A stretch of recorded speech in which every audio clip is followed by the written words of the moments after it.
Hi guys, Micah here from ebikeschool.com, and today I'm going to be showing you how to build a 48 volt 20 amp hour battery without using a spot welder. And to do that, I'm going to be using the battery modules from my battery building kits I designed that allow you to build a battery without a spot welder. These are called maker batteries, and if you want to follow along with the steps that I'm doing, you can check out a kit at DIYbatteries.com. Alright, now let's go build a battery. Now the first thing you're going to want to do is measure the voltage of all of your modules using a voltmeter. This will make sure that they're all the same voltage and that all of your modules are ready to go. It doesn't matter as much what the exact voltage is, just that they're all the same. Next, you're going to alternate your modules with positive up on one end and then negative up on the next, and then you're going to offset them like you see here. Then you're just going to go ahead and hot glue all of your modules together. You don't have to go nuts with the hot glue, just make sure you've got enough to basically hold them together. In the end, we're going to heat shrink the entire pack, so this is just to keep things together in the meantime. The kit also includes positive and negative sticker labels that I like to use just to help me keep everything straight while I'm working on my battery. You can also go through and actually write the cell numbers and the positive and negative on the cells as well.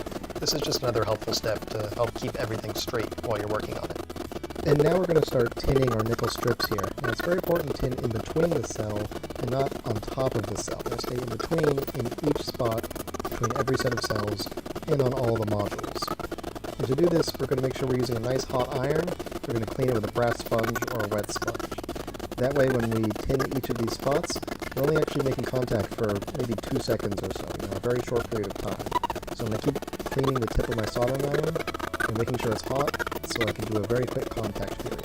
And then I'm just going to go ahead and do the first few modules here, tinning in between every set of cells.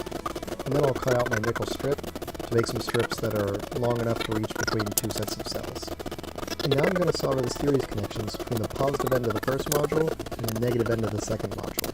Now the process here is to add a little bit of solder onto the nickel strip, merge that solder pool with the original tinned spot, and then hold that nickel strip down with, I'm using a chopstick, but any non-conductive tool will work here. Then the same thing on the second end. Add a little bit of solder, merge the pools, and then hold it down with a non-conductive tool. The whole process should only take a couple seconds. Here you can see a close-up again, just adding a little bit of solder here, merging those 2 solder pools, and then holding the nickel strip still while the solder continues to cool. And if you do it this way, it should be a very quick process. You'll transfer very minimal heat through 2 sets of nickel strips to the end of the cell, and then to the cell itself. Now I'm going to continue by tinning the next 2 sets of modules. Now the next series connections, you'll notice I'm skipping a set of modules. I'm going to do between positive 3 to minus 4. I'm going to continue in this way, making series connections between every 2 consecutive sets of modules. And then I'll go back on the other side of the battery and make the series connections between the ones that I skipped. So now I can flip the battery over, and we're going to go back and do those next set of series connections. And here I'm just going to continue by tinning all of the spots in between the cells. Remember, we're not going to tin on top of the cells, we're going to stay in between them. And then I can make my series connections. Here I'm going to be going between plus 2 and minus 3, because I started between plus 1 and minus 2 on the other side. Once I've made all of my series connections, I can glue my BMS onto the positive end of the pack by the 13th cell. And then I'll take the thick red wire that comes with the BMS, and I'll just measure out how far I need to cut back and strip that wire, so that I can solder that wire onto the 13th cell group. Once I've stripped it back, I can go ahead and start soldering it on. Again, soldering in between the cells, because I don't want to transfer too much heat to the cells themselves. And now I'm going to flip the battery back over so I can reach the negative end of the first cell group. I'll take this black wire from the BMS, measure how far back I need to strip it, and then solder it onto the negative end of the first cell group. Now I'm ready to do the small BMS wires. Here this first red wire is going to get soldered to the positive end of the 13th cell group, and then each wire afterwards is going to get soldered to the positive end of the next lower group. So I'll do the positive end of the 12th group, and then this next wire will be the positive end of the 11th group, then the 10th, then the 9th, then 8th, going all the way down. So the second to last wire is going to get soldered to the positive end of the first group, and then that last wire, the thin black wire, is going to get soldered to the negative end of the first group. So now that my BMS is connected, I can take that adhesive black foam that comes in the kit, and I can wrap all the way around my battery just to make a nice protective layer. This will end up trapping just a small amount of heat, but it will give us a much nicer, more padded surface to our battery, which will help with any bumps that we take on our bike. And then I can slide the battery inside of the first piece of heat shrink, and then I'll use either a hairdryer or a heat gun to shrink that shrink wrap. A hairdryer would have to be on the high setting, but a heat gun you'll want to use on one of the lower settings so that you don't actually melt the heat shrink. And then you can take the second piece of heat shrink and slide it on at a 90-degree angle to the first piece so you can seal all 6 sides of this battery. Again, just make sure that if you're using a heat gun, you start with a fairly low setting. And of course, you don't want to forget to put on your label. Now, I hope you found that video informative, informational, and helpful. If you want to follow along and you like these kits, you can pick up your own at DIYbatteries.com. If you like this video, I hope you'll give it a thumbs up, and you can subscribe to my channel if you'd like to see more videos like this. If you have any questions, feel free to ask them in the comments below. Thanks for watching.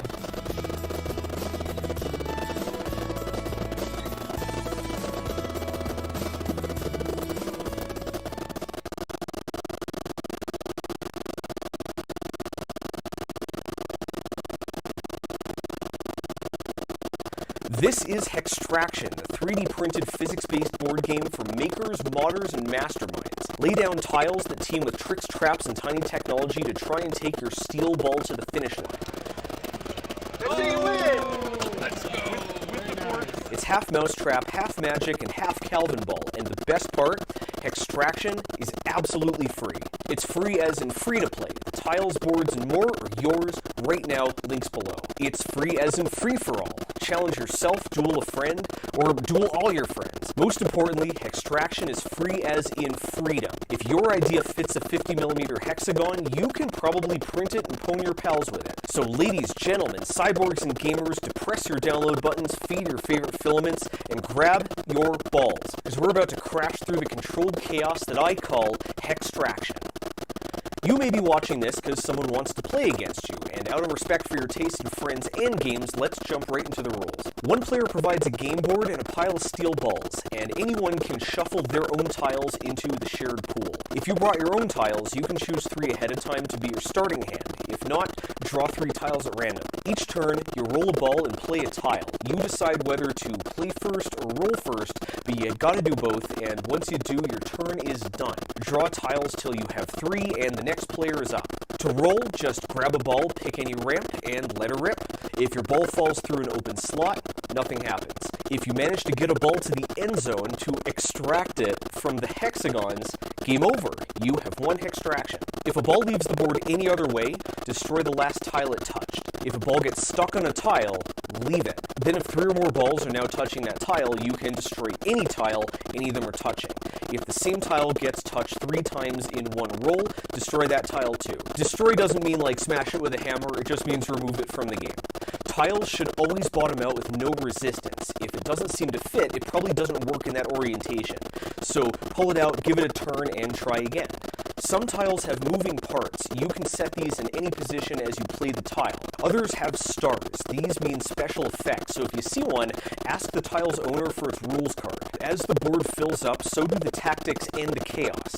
The tactic chaos. If you want to play a tile, but there aren't any open slots for it, you can destroy a tile to make room.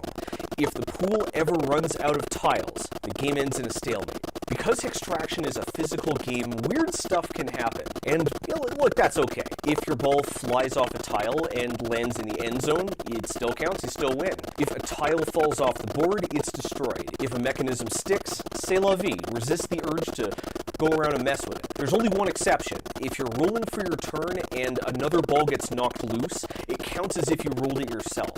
But if a ball gets released any other way, it can't activate effects, it can't win the game, and it doesn't destroy tiles if it gets stuck or falls off the edge. Otherwise, players would be incentivized to accidentally, kick the table. To repeat, balls only affect the game between when a player starts a roll and when the last effect resolves. Finally, if you ever think a tile is unfair, you can call a vote to destroy it. If a simple majority say nay, or if there's a tie, destroy the tile and immediately cancel all its effects. If this ruins someone's play, they get to draw a replacement tile and get a do-over. And that's pretty much it. There are some other nitty-gritty interactions that are just two rules loyally to list here, so if a fight breaks out, go to playhextraction.com for the full scare quotes official rulebook, along with errata, rulings, design guides, strategy articles, and the rules for single-player solitaire if you want to challenge yourself. Sometimes man's just gotta take his balls into his own hands. If you just came to get the game, head to the description, download the free files, and make with the print. Just remember to keep the video rolling in the background so I get that algorithmic juice. Of course, let me know if anything goes terribly wrong, or terribly right. Every game needs a patch or 1,000 to reach its true potential. Oh, and stay tuned. I just realized Gen Z thinks that's a figure of speech, as I thank today's sponsors Things.com and Inland Filament. Things.com isn't just a free warehouse of printable models. It is an entire three-dimensional tool chest. When you search things, you also search their competitors, and if they host the file, you're searching the geometry itself to find other printable things you might have overlooked. Everything has an interactive 3D preview that loads instantly with one-click downloads, no waiting. You can download anything as an STL, OBJ step file or more, no matter how it was uploaded. Things is even better if you're a creator. If you ever need some motivation, there are contests and leaderboards worth thousands of dollars in gift cards every month, not milligrams of filament funny money. I've hosted all my Hextraction files on Things.com along with pretty much everything else I've ever made, so use the links below to support the channel and mooch my hard work at the same time.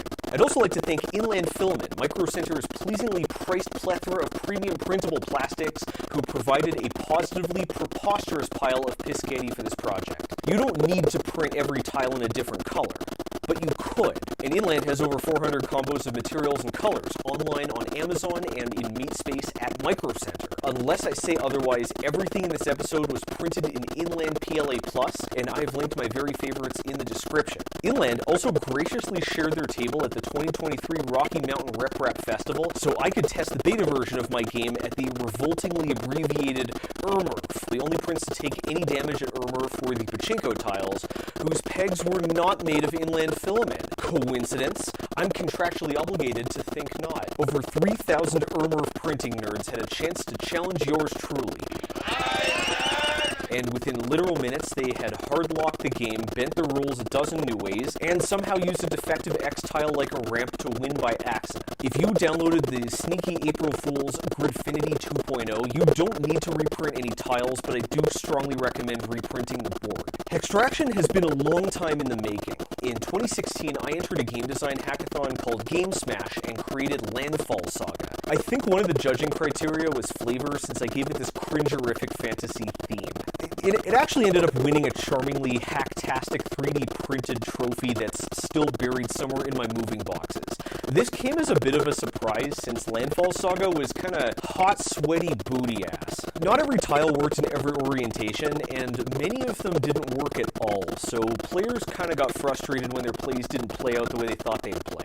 Honestly, the whole game was kind of frustrating, in part because I surrounded the finish line with instant death. If you're a longtime viewer, you may have spotted this board in my April Fool's Wizardry video. I stripped off the stupid lettering and added a tacky wood veneer to use it as a prop. Otherwise, I never really touched Landfall Saga again. Till years later, when I released a 3D printed organizer system called Gridfinity, and was stunned to see an entire community spring up, making, and more importantly, modding my middling models. When the inaugural ERMRF was announced, I realized the time had come to dust off my technically award-winning board game and shove that lightning right back in the bottle. The point I'm trying to make here is that I did not rip off Gravitrax. Landfall Saga predates Gravitrax by over 2 years. I swear on this bulging bag of balls, if one more of you accuses me of ripping off Gravitrax, I will find where you live, I will kick down your door, and then I will leave because a busted door is punishment enough. Landfall Saga was partially laser cut, and I designed it in OpenSCAD because I was going through some stuff at the time and it was a form of self-harm. But I've redone everything in Fusion 360. You can make a Hextraction setup with nothing but free software, filament, and balls. I sized the game around 10mm steel bearings. For those patriots who'd rather suck Bud Light through a straw than use Satan's commie units, can instead buy 3/8-inch slingshot ammo at the local kill and shoot supply store. You'll also need glue. I strongly recommend Zap-A-Gap because it's really good for PLA and it is insanely powerful. It only takes a single drop of Zap-A-Gap to permanently glue this nickel to my workbench. I've made a huge mistake. This is my core set, over 24 tiles designed to give both players and creators a solid starting point. I went a little mad with power when I designed Gridfinity, and that habit is not going to get broken today. Let me show you them. First, we got the basic tiles. These are just tracks, no funny business. I've created 7 versions, I guess technically 8, each of which link different sides together. The indexing notches ensure that a top edge is always connected to a bottom edge, so gravity can keep players from accidentally making impossible paths. Feel free to whip up those forbidden versions. You are the Mafia Don of your hexagon. I strongly recommend putting at least one basic tile in your deck for each fancy tile. The game will grind to a halt if there are too many effects to keep track of. Here are some fan-made ones I got at Ermurf. Eric zhuzhed up a simple line with a topological map of the convention center, and Mr. Pancake did the Y tile that I forgot to bring in from Landfall Saga. He also made this neat randomizer and this wild zigzag tile, which turns out to have really awesome gameplay. I took the liberty of smoothing out the corners and flipping the F's into a figure Z, the 3rd greatest letter of them all. Number 2 is the capital Amogus, number 1 is the lowercase Amogus. I don't remember who gave me this custom tile, and I forgot to ask what it does, but it sure looks cool. But Scott here took the cake. He coated the secret Voidstar tile in a thin film of titanium using a plasma chamber. That's metal. Next we have the trap tiles. These capture the first ball that enters each path and let the rest pass through. Trap tiles let you spend multiple turns setting up a path the next player can't use first. They're critical parts of 2-player strategy. Don't forget, tiles are physical objects. If you come in too hot, the ball might bounce right out of the trap, and if you're moving too slow, a second ball might get hung up on the first one. A third ball can then knock the second ball loose, probably having the polar opposite effect of what you intended. Next up is the pachinko tile, featuring little pegs made of filament snippets. This obnoxious bastard randomly sends balls going down 3 different passages, making for occasionally infuriating, but often amusing variants. My absolute favorite play in the entire game is dropping a pachinko tile on the ramp slot turn 1 to enforce mandatory chaos. Just learn from my Ermurf mistakes. PLA pegs are too brittle, so use ABS, ASA, PETG, or best of all, nylon. PETG and nylon are actually the optimal choice for all tiles if you can use them. For a more predictable effect, reach for the flipper tile. This sends a ball down alternating passages, making it a key component of long-term strategy, and probably the most important tile in the game. This was the only mechanical tile in Landfall Saga, and I have massively overhauled the design to make it far more reliable, if I may toot my own tutor. Still, if I were to redesign any tile from scratch, it would be this one. It's one of the few pieces to need a non-printed component, and it's going to jam if either passage is blocked. Maybe you're the hero who will save the flipper tile. When you play mechanical tile, you can set it up any way you want, so you get to decide if this thing directs balls to the left or right first. Just remember, if you want the ball to roll a specific direction, play the tile after rolling for your turn. I've also prepared an alternate version with a detachable cover that shrouds it in mystery. Why? So players confuse it with the other secret tiles. These are just like the basics, except once the cover is on, they look identical. After you pop the top to see what you got, you can snap it back in any orientation to throw off your opponents. Protopasta gave me some awesome metallic PETG, and I could not resist making these Riddler themed. I hope no one makes a bat tile. Speaking of driving myself insane, allow me to introduce the Sozu tile, inspired by the traditional Japanese garden, water fountain, koi pond scarecrow thing. It's the bamboo tube that fills up with water and goes boom. The first ball to enter the Sozu tile gets trapped. The second tips the balance, causing the mechanism to flip over and release both balls. Both do count, so you get some multi-ball madness that destroys tiles faster, defeats flippers, and charges through traps. The tile then resets itself and looks very cool while doing it. At least it's supposed to. I went through over 4 dozen iterations of this thing trying to make it work reliably, and I'm like 80% sure I got it. It needs a ball bearing to reduce friction, so it's far from pure filament, and that filament absolutely must be PETG. I used another reel I got at Ermurf, Copper, with me from Filamenta. I do not get the joke of that name. Inlet Marketing Department, I promise I will stop promoting your competitors now. But just in case the Sozu jams anyways, I used a ball as the counterweight, so the 3-ball rule will immediately get it off the board. If at first you don't succeed, destroy the evidence. I think 2 balls are better than 1, so I also created the clone tile. It's our first tile with a star, meaning begun, the special effects have. If you put a star tile into the pool, you also need to bring a physical rules card for other players to read.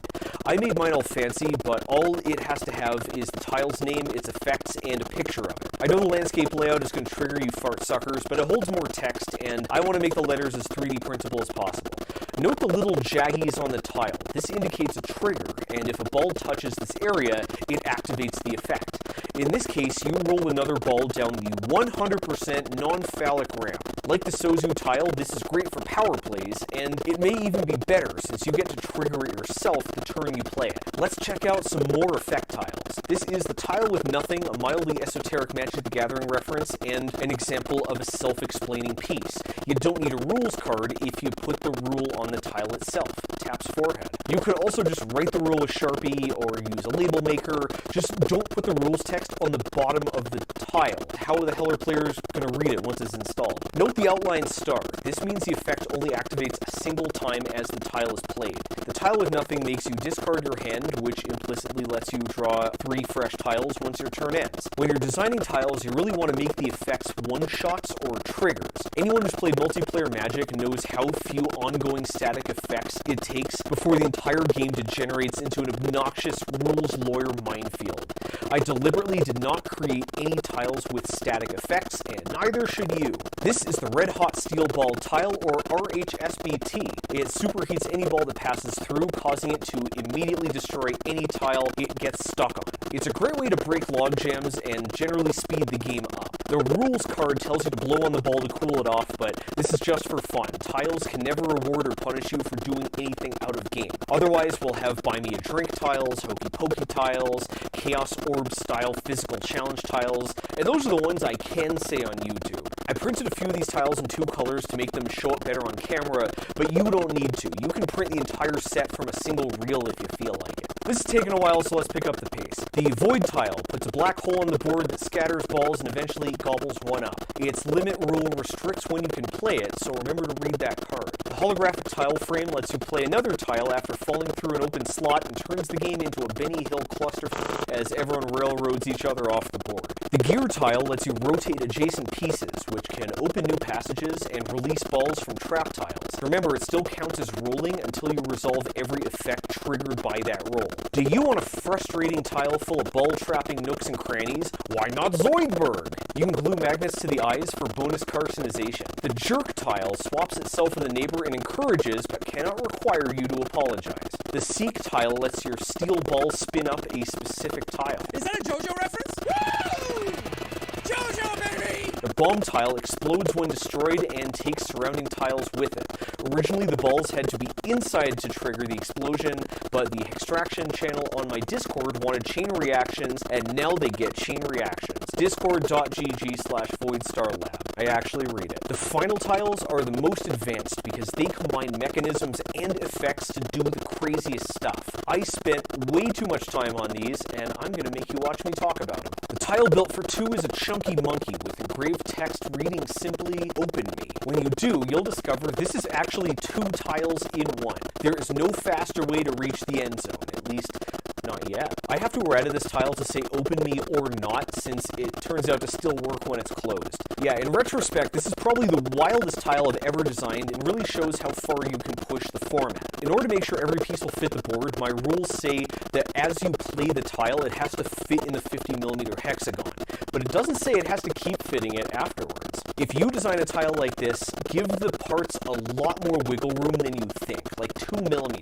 Other people's boards might put more or less distance between the tiles than yours. If you played the Hextraction beta at Urwerf, you saw this tile, the teleporter tile. I designed this thing to hold 3 balls so I could give it out as sort of a starter kit. In retrospect, am I ever glad this was the only effect tile in the bin? The teleporter tile doesn't just have a fleeting non-copyright infringing resemblance to a certain first-person puzzler. It's got an average Yu-Gi-Oh card's worth of rules text. This is a 2-in-1 combo tile, so as you play it, you split apart the pieces and lay both down at once. If either half of a combo tile leaves the board, grab any copy of its counterpart owned by the same player, put them back together, and carry on. When a ball lands on the in tile, it triggers the effect. You pick up the ball and then roll it on any out tile. If multiple teleporters are on the board, you don't need to remember which connect to which. Any in tile can jump to any out tile. This makes the teleporter the only reliable way to move a ball up the board, not the only way way, the only reliable way. We'll get to these fudpuckers in a hot second. I added a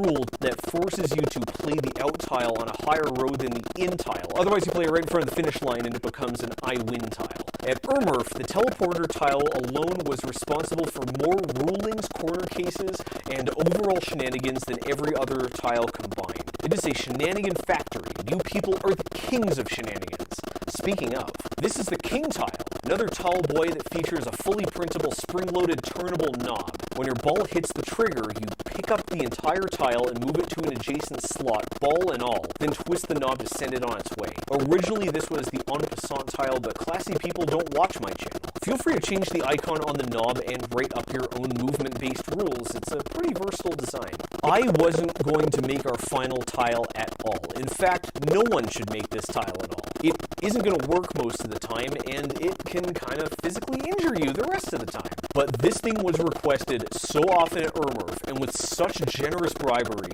I couldn't not do it. This is the launcher tile. The launcher tile has one simple rule. When triggered, pull back the tab and release it to physically fire the ball. No other tile makes a ball leave a top edge at high speed. This means very few tiles will do anything if a ball enters the bottom side at high speed. Still, this lets you pull some extremely cursed plays and occasionally blow a neighboring tile right off the board. I gotta say, making an opponent fall off the board is fun, but forcing them to fire it off is magnificent. This is a single model with a print-and-play slider, and I am very proud of how it turned out. You need a well-tuned printer, some low-friction filament, a touch of grease, a spring from McMaster, and a game night free of toddlers, drunk adults, and anyone else prone to looking down a loaded weapon. I forgot to mention this earlier, but you don't have to print every tile. You can build your pool out of any tiles you want. But with all this variety, it can be hard to decide where to begin, so I have prepared a starter kit to get you going. Print 2 each stars, peace signs, DICs, teleport tiles, and clone tiles. 4 each DCs, X's, double traps, and triple traps. Print 6 flip-flops and 2 each of all 4 secret tiles along with lids. The flip-flops are easy to assemble. Just insert a bolt, add a washer, screw it down, and make sure you leave it a little loose. This is a balanced mix of straightforward and strategic for 2 players with only 2 effects to keep track of. If you don't have M3x8 screws and M3 washers, you can replace those tiles with an even mix of pachinko and king tiles. If your opponents are on the younger side, the special tiles might be a little too complicated. Consider swapping them out for Sozu tiles.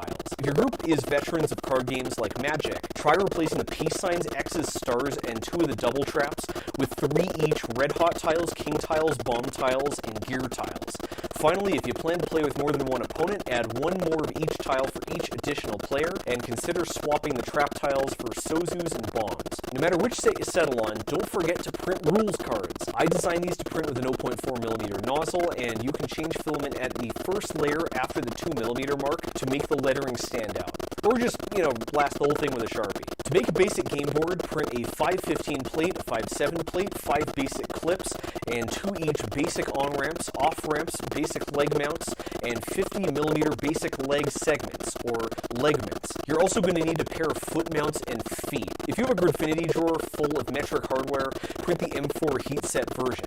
If not, print the one with the integrated threads. This creates a 22-slot board on which 2 players can get about 10 minutes of strategic silliness per game. But I also prepared an improved version if you have more filament and more time to burn. It adds gutters and makes the legs detachable, and it looks at least 69% cool.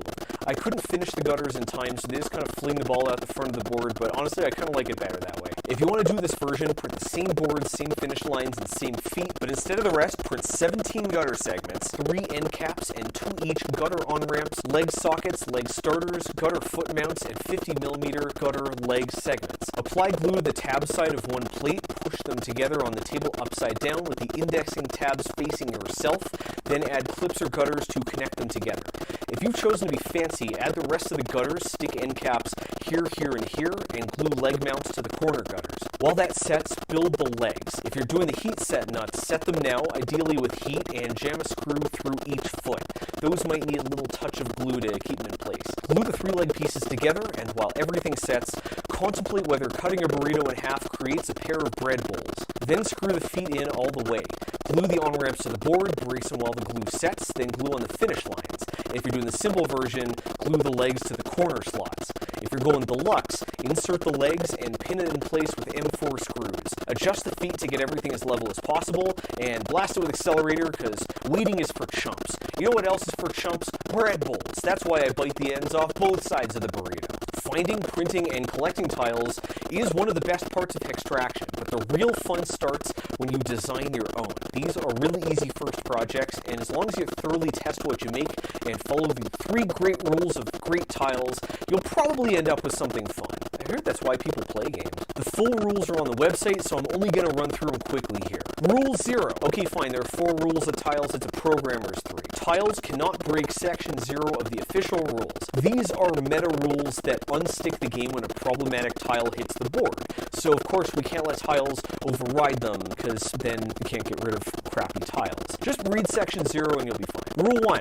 Tiles cannot damage the board, other tiles, or the players themselves. Also, don't put a tile into the game unless you're okay with other players handling and possibly ruining it. Rule 2. Tiles cannot lock other players out of playing tiles, rolling balls, drawing, or making decisions for more than one consecutive turn. Players want to play the game. Players can vote to nullify tiles and effects. They'll refuse to lose on a technicality, and if they get bored of getting stuck in the same tile over and over again, they'll just get rid of it. Rule 3. Nothing outside the game can affect inside the game, and vice versa. Examples. A tile can't let you re-roll if your name is Zach. It can't make you lose life unless you give the owner $1.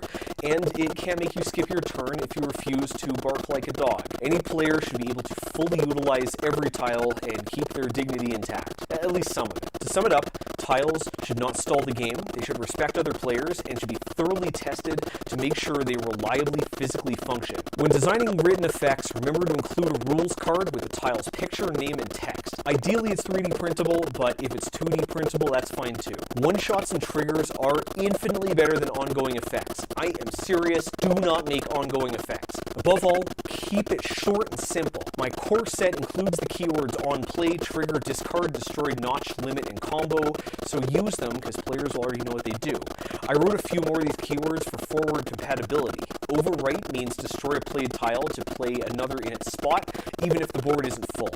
Overdrive effects only fire if every slot in the board is full. Offline effects are only applied if a powered tile is played on a non-powered board. Of course I'm going to add electronics to the board. Who do you think you're watching? Finally, you might not be able to get an opponent. Fear not, because I've created not one, but 2 really interesting ways to play Hextraction solo. Monkey Fight and Puzzle Mode. This video is running a little too long, so I'll direct you to playhextraction.com to read those rules. Maybe I'll explain them in a future video. You know what else is coming in the near future? Open Sauce, sort of Maker Faire VidCon mashup in San Francisco in the middle of this very July. Electro Boom and William Osman are also going, and I'm going to be accepting challenges and bringing bags of special tiles to trade. Visit playhextraction.com to read the docs, search things.com to find more tiles, and check the description for links to everything I showed off today. While you're down there, remember to hit subscribe for more videos, more projects, and more videos about projects. Hextraction is free and open source, including commercial use. I can get away with giving it away because of Voidstar Labs patrons. Folks like lab scientist Ragnarocker, Chris, and Dean Bressler are the ones who make these balls so shiny. If you'd like to support my so-called work, head to patreon.com/ZachFriedman. You know who really spins my bearings? Our collaborators. These exemplars of polite society include Schleppy the Schwagster, Eda the iPie, The Suits Ruined Our Fun, Dysfunctional Potato, Buonic, Microwave, Bitrock, Castor the Catboy, SXP, I'm literally only paying this so some dumb kid might get interested in STEM, The Benevolent Misanthrope, Illusion, The Rounder of Nuts, The Final Disassembler, Keep to Yourself, Moonkin, Andrew Smith, Turner Zay, and What the Chuck.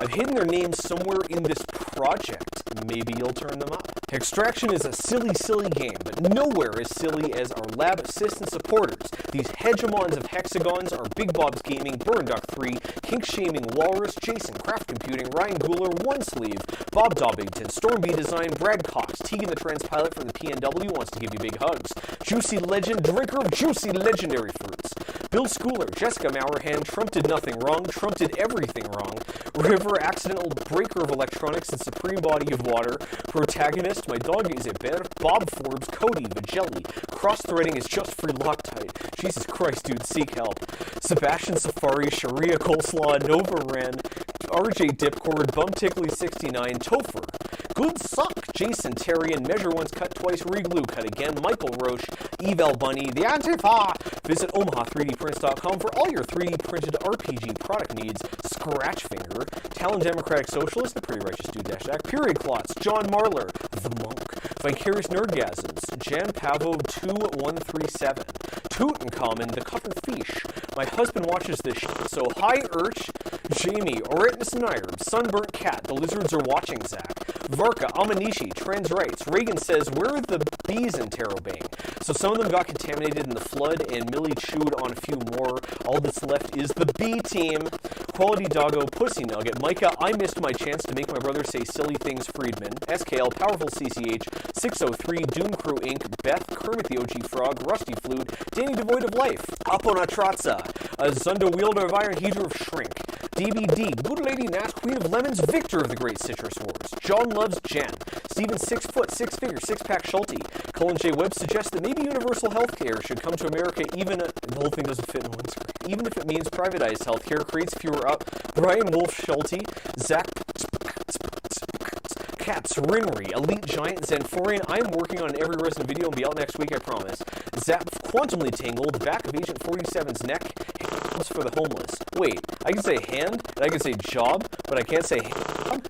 Dead Beef, Iron Rain, Dennis Kempin, Travis Hippa, Eddie, Onyx Plague, Call Sign Care, Entropy Isn't What It Used to Be, Dax Dastardly, Seek Seth Checks, Circle Zero, Roger Pinkham of the Great Star Theater, Dr. Mrs. the Mirrorman, Lydia K, Adam Birch, Nathan Johnson, Brian Cofford, Big Bird Tommy What Goes Bump in the Night, General Buck Targetson, Cliff Henning, Boulder Creek Yard James, Sir Jack Cooper, the Second Wilder of Frying Pan, Mayhem Nasal Spray, Ashley Coleman, 6A, 6F, 6'5, 6E75, Socks McGock, Sticks Like the River Not the Band, K Panic Dempsters, Terry Dawson, Incognito, I Inspired the Next Layers YouTube channel, so you guys should check it out. Mike Kelly, Brad Stormer, Carlos Dubin, Kevin DeGraff, Karanamon Not a Digimon, Scroto Sagan, Granville Schmidt, Aaron Steers, Cameron Ogletree, Loop Robot Words, One Handful of Beans, Max Lux says you're too hard on yourself, love yourself, idiot, Cindy Lawman, The Upstairs Neighbor's Water Heater, Bootsy Von Popestein, Michael, but seriously, ladies, gentlemen, cyborgs, every name I just read out loud is fake. Seriously, on with the real subscribers, Acorn, Matthew Arrington, and Samuel Roosh. Thanks for watching, and I'll see you, your tiles, and your shiny, shiny balls in the future.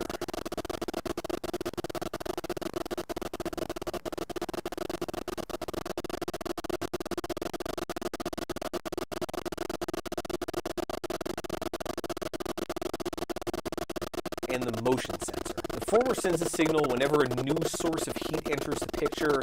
The latter responds to light getting blocked or reflected. There are the standard ways to detect if someone is in a given space, to do things like switch on lights, open doors, and trigger cameras. But neither one detects people. They can be fooled by a raccoon, a burst of compressed air, a Molotov cocktail, whatever. The person sensor is looking specifically for faces, and since it can detect whether the face is looking at it and where the face is in relation to it, your project can really narrow it down, and it does all this for only like $5 more. This tiny $10 module has a crazy powerful microcontroller running a complicated computer vision algorithm, and it's crunching frames from this onboard camera to detect and track up to 4 faces every 200 milliseconds.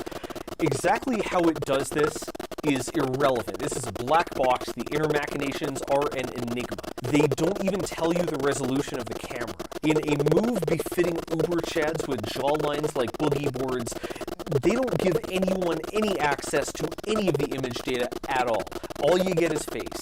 That's privacy whether you want it or not. What do you say we make a project with it? When I was setting up this ridiculous desk, I ran some Ergobled strips around the inside of the closet, but ran out of time to actually do anything with them. So I modeled a simple enclosure for the person sensor, connected it to an ESP32 board, and velcroed the whole shebang to my monitor. Now the rainbows only come out when I'm manning the battle station, and it works pretty well. This project only took like 3 hours to build and code, and 2 hours 45 minutes of that was learning the hard way. Pin 35 of an ESP32 is input only. Just a classical electrical engineering moment. So rating time. It does something useful, the smart stuff works better than the dumb alternatives, and if you've ever experienced the eternal torment of deploying OpenCV, $10 is a suspiciously small price to make it stop. If sensing people is what you want, this is a chef's kiss. If it's not what you want and you're still watching, you have a very low bar for entertainment. As for the smarts, I award the person sensor a tiny Homer Simpson brain. It takes a lot of smarts to make this look dumb. I initially refused to review our final product because I already have something like it, and mine sucks so absolutely hard, I struggle to believe that this product can be done well. This is the Creation Space Pro, the most powerful pocket e-screwdriver. That is not an endorsement, that is the name of the product, and I am highly skeptical. Lately I've been putting a new house together, and over I find myself reaching for my existing electric screwdriver, the MiniWare ES121. Then I immediately regret it. The ES121 is smaller and feels more solid than the Creation Space, but it has like zero torque. By the time I've manually loosened a screw enough for this to take over, I might as well just do the job myself. Even though I do use this in episodes a lot, I never talk about it because I don't want anyone else to get one. F this bitch-ass screwdriver. Does the Creation Space Pro actually live up to its name? To put it to the test, I have printed 2 copies of Accios Gridfinity stackable modular base plates. Each has 96 countersunk hex screws, making it the ideal arena for a balls-to-the-wall screwathon. The ES121 is immediately disqualified because it can't do a single screw. So the Creation Space will square off against my ratchet driver powered by these guns. So as I tell my wife, prepare for 3 seconds of intense screwing. I managed to drive all 96 screws in just over 20 minutes with muscle power alone, and using the Creation Space Pro, I got that down to about 16. Its motor occasionally bogged down, so it took some frustrating starting and stopping to finish the job. That said, screwing screws for 20 straight minutes by hand was not a pleasant experience, and while the Creation Space did perform better, the body is so smooth and thin, I had to just grip it way too hard. Unscrewing was a different story. Without friction to make the ratchet action work, I ended up just using the Creation Space to breeze through both base plates. This is where it really shone. The more disassembly you do, the more you should go electric. Overall, the fit and finish are kind of meh, it's awkwardly long, the included bit set's limited, even though it handled about 240 consecutive screws like a champ. I'm sure the gearbox is plastic and has a pretty limited lifespan. Still, for $40, it's got enough torque to actually do stuff, though not quite enough to replace elbow grease altogether. Before giving this a grade, I have to disclose this is a Kickstarter product. This particular unit appears to exist, but there's no guarantee yours will, and if it does, it may be crappier than mine. Only gamble money you can afford to lose. I am okay all in all giving this the silver medal of mediocrity. That brings us to the smart part, a whole set of non-electronic tools. Third act plot twist. Got a little bendy adapter, a uselessly sharp spudger, bargain bin duckbill tweezers, a teeny weeny little brush, overly thick guitar pick style pry tools, and some sort of hex adapter, the purpose of which utterly eludes me. It's also got a magnetizer and demagnetizer, neither of which seems strong enough to do anything at all. But the final bits are the spicy ones, and I mean that literally, not the spicy part, the bit part. This comes with a tiny chuck and 3 tiny drill bits. The 2.5mm bit is highly optimistic, but the smaller one's genuinely useful. One of my 3D printing secret weapons is a pin vise, a tiny hand drill that I use to touch up holes that come out tighter than expected. The Creation Space Pro lacks the horsepower to drill a hole, but it's got plenty to enlarge one, and the size is right. It's beefier than a pin vise, slimmer than a drill pen, and far more maneuverable than a full-on power drill. So, I award the smart part a trans-dimensional uber brain, assuming you take everything except the chuck and chuck it directly in the trash. Is an unchucked chuck alone worth $10? Up chuck charge. Considering you can use the flexi extension and a drill bit simultaneously, way too much power for one man, I say yay. And that is my silly collection of smart products. Even though we had fewer definitive Chef's Kiss winners, I am actually kind of flabbergasted by the overall quality. The Flexi Spot Desk, Creation Space Screwdriver, and Bamboo CFP ETG are my new workshop staples, and even though I can't recommend the FL Sun products wholeheartedly, ever since I modded them, they have been absolute all-stars. I'm going to hold off on doing episodes like this till at least July, but I would like to do something similar on 3D printers. I got so much support after that flood, we crossed my Patreon stretch goal, and now I have to build a Voron. Add in the V400, the Bamboo X1C, the Prusa Mark IV, and I think we could have a pretty neat next-gen showdown. Let me know if that's something you'd want to see. Just a reminder, I'm going to Rocky Mountain Rep Rap Festival on April 22nd, 2023, and if you'd like to coordinate ping me on Discord. That's discord.gg/voidstarlab. I will be at the inland table showing off my 3D printed board game, Hextraction. Of course, thanks to Voidstar Lab's patrons like lab scientists Jeremy Tice, Lord Fish, and William McGann, who pay the bills so conflicts of interest don't have to. Our supremely supportive collaborators are Keep to Yourself, Turner, Zay, E to the iPie, SXP, Microwave, Bitrot, Castor the Catboy, Muonic, Iusion, the Rounder of Nuts, the Final Disassembler, the Suits Ruined Our Fun, the Benevolent Misanthrope, Dysfunctional Potato, Schleppy the Schwagster, What the Chuck, and I'm literally only paying this so some dumb kid might get interested in STEM. I've hidden their names throughout this video, made them permanent parts of my lab, and am going to sneak them into the upcoming release version of Hextraction. But who could forget our lab assistant supporters? I try, I really do, but those silly names just keep getting sillier. Thank you, Entropy Ain't What It Used to Be, One Handful of Beans, Michael Roche, Karanamon, Not a Digimon, Travis Hippa, Dennis Kempen, Steven, 6', 6-figure, 6-pack Schulte, Craft Computing, The Upstairs Neighbor's Water Heater, Circle Zero Eddie, The Lizards Are Watching Zach, Gordon Friedman, Iron Rain, Tutankhamun, I'm in a committed, schmexually healthy relationship with Steve's dad, Big Bird Tommy, What Goes Bump the Night, Kevin DeGraff, Spam, Spam, Spam, Spam, Spam, Spam, Baked Beans, Spam, Spam, Spam, and Spam, Scroto Saggins, Dead Beef, Incognito, DBD, Roger Pingham of the Great Star Theater, Micah Friedman, who missed the boat in changing his name, Vicarious Nerdgasms, Cameron Ogletree, the Antifa, Quality Doggo, Tegan the Transpilot for the PNW wants to give you big hugs, Trump did nothing wrong, Granville Schmidt, Period Clots, Trans Right, Scratch Figure, Jamie, A Freshly Mowed Lawn, Barn, Sunburn Cap, Boulder Creek Yard, James H, Bob Forbes, Rudy Niemeyer, Big Bob's Gaming, visit omaha3dprints.com for all your 3D printed RPG product needs. Jessica Maurhan, Reagan says, I put the taint, assist taint, 603, Jan Jurex, Lydia K, K-Panic, Nathan Johnson, Rinry, Juicy Legend, drinker of Juicy Legendary Fruits, Vajelli, Dax Dastardly, Seek Seth's Checks, High in Binary, that's Binary, Bob Dobbington, Socks McGox, Jason, Joshua Godovin, RJ Dipcord, Onyx Blade, Cliff, Henning, Cindy Lawman, Very Fine Dumpster Fire, Terry Dawson, Sticks, Like the River, Not the Band, Nova Ren, Brad Cox, Jason Terry, Kermit the OG Frog, Adam Birch, Redness Nair, Duden Crew Inc., Azundo Wielder of Iron, Heater of Shrink, My Dog Isn't Better, Sebastian Safari, SKL, Callsign Carrot, Talon Democratic Socialist, and a Pretty Righteous Dude, 6A, 6F, 6'5", 6E, 7'5", Ryan Gooler, Dempsters, Kink Shaming Warless, Mike Kelly, John Loves Jen, Cats, One Sleeve, Bum Tickly 69. I inspired the Next Layers YouTube channel, so you guys should check it out. General Buck Targets, Sir Jack Cooper, the second Wilder Frying Pan, Measure Once, Cut Twice, Reglue, Cut Again, Zeich, Bryn Wolf Schulte, Cameron Swords, Topher, Eval Bunny, Rusty Flute, John Marler, Bootsy von Poopstein, Zanforian Amanishi, Ashley Coleman, Burnduck 3, River, Accidental Breaker of Electrics, and Supreme Body of Water. Bill Schooler, Varka, Elite Giant, Michael Stormby Design, The Cuddlefish, Good Lady Nat, Queen of Lemons, Victor of the Great Citrus Wars. Max Luck says, you're too hard on yourself. Love yourself, idiot. Cullen J. Webb thinks his wife Mindy is 155% schmexier when she's blushing, hence this message. Aww. Brad Stormer, Quantumly Tingled, Ryan Cofford, Powerful CCH, Samuel Roos, Apona Trotza, Danny Devoid of Life, Acorn, Aaron Steers, Good Suck, Pussy Nugget, but seriously, ladies, gentlemen, cyborgs, every name I read out loud is fake, seriously, on with the real subscribers, and Zap. Thanks for watching, and I hope to see you in the future. A smarter future, meaning ergoblets. Bye-bye!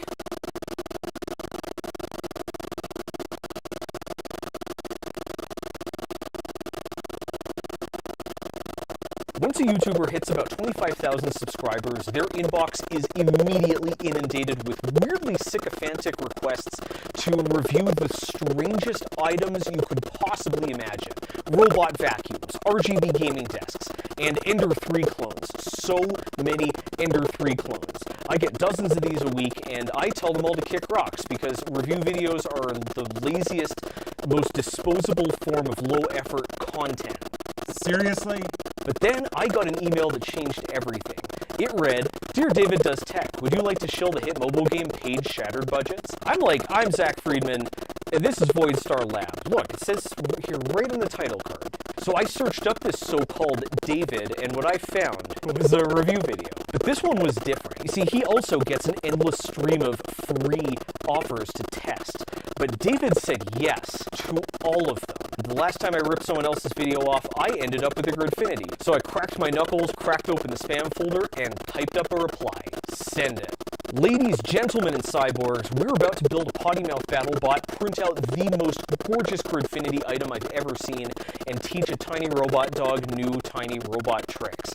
We're testing 10 of the most random gizmos to end up in my inbox, from the most powerful pie competitor I've ever seen to a CNC so gratuitous I had to unbox it with a crowbar. Welcome to the very first review on Voidstar Lab. Before we begin, allow me to introduce our very serious rating system.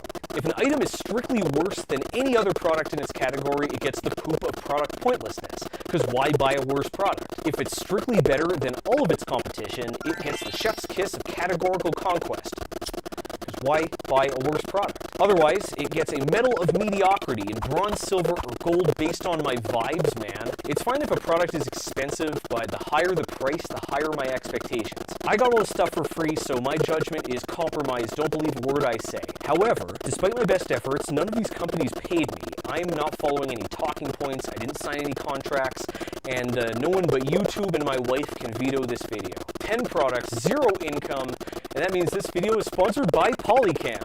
Oh, capitalism, you so crazy. Polycam is the app that turns any phone or camera into a high-res, feature-packed 3D scanner.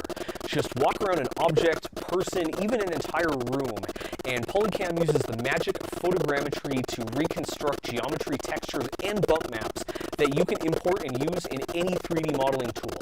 In past episodes, I used Polycam's simple photos-only mode to scan my noggin, and while the results were a bit lumpy, they were more than good enough to make 2 generations of wearable computer, the stupidest storage unit ever, and an entire contest on Things.com. But if you've got an iPhone 12 Pro or higher, you can unlock Polycam's full power, and guess who I talked into upgrading my hardware? These phones have an onboard LiDAR. It's basically a camera where the pixels are distance instead of color. Polycam crunches millions of measurements a minute to capture complex surfaces and huge structures in unbelievable detail. What you're watching right now is not video footage.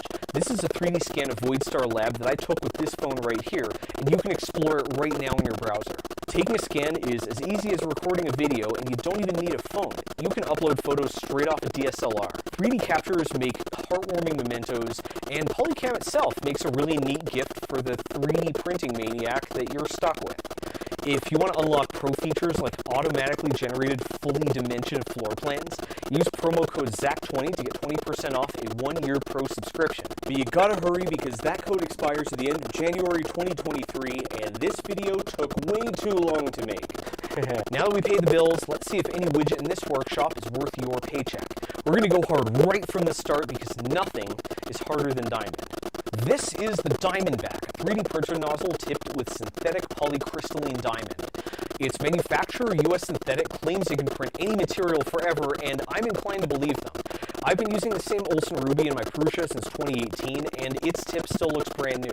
I can't see diamond being any less indestructible. But diamond isn't just the hardest mineral, it's the most efficient thermal conductor, over 20 times more effective than brass, and there are only 2 materials on Earth with lower coefficients of friction. As far as I know, you can't use either for a 3D printing nozzle. In the infrared camera, you can see the Diamondback's tip heat up almost immediately, and in the visible spectrum, note how filament almost refuses to stick.